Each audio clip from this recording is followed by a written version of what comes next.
reason why, my brothers and sisters, that the tomb was rolled away. Not so that Jesus could get out. Remember, I told you he was the rock and rock breaks rock. The tomb was rolled away so that we could go in. Amen.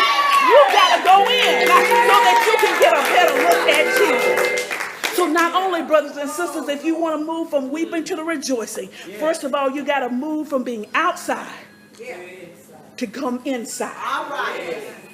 Then secondly, my brothers and sisters, Mary moves from uncertainty to certainty. Yeah. First of all, she has a case of mistaken identity. All right. She first of all assumes that Jesus is a gardener. Sometimes we get Jesus twisted. All right. We consider him to be the butler. We consider him to be a fetch-it man. We consider him to be the magic genie. The one who gives me everything I want, when I want it, how I want it. So sometimes I can understand that we are just like Mary when we get Jesus twisted. And we really don't understand his identity. So first of all, she has a case of mistaken identity.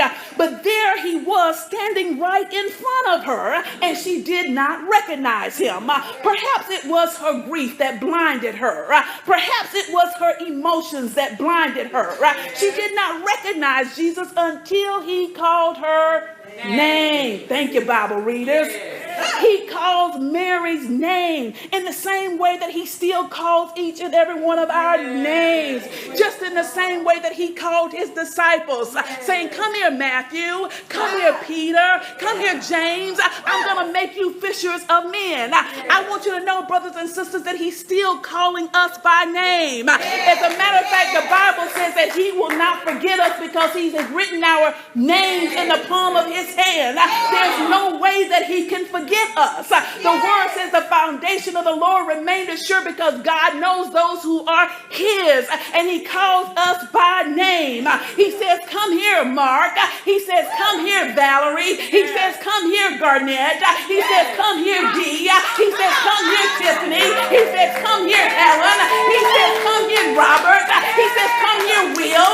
He knows in each and every one of us by name.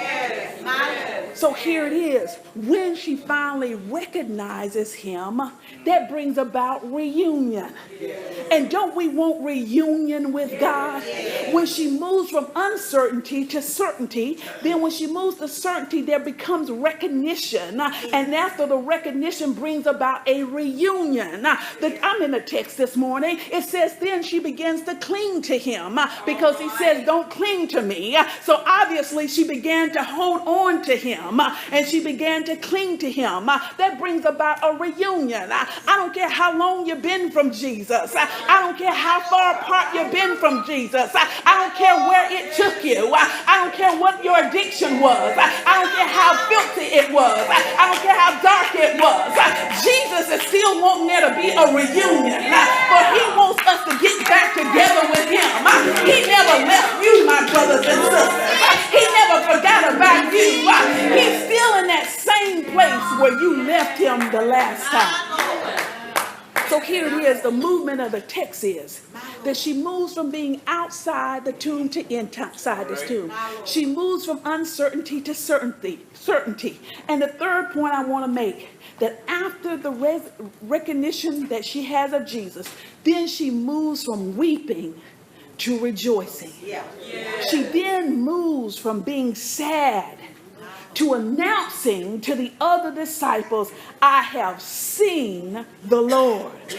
He is the one who can turn our situations around. He is the one, somebody say the one, that can turn our mourning into dancing and singing. He is the one, somebody say the one, who can give us beauty for ashes. He is the one who can give us strength for fear. He is the one who can turn our sad days into glad days.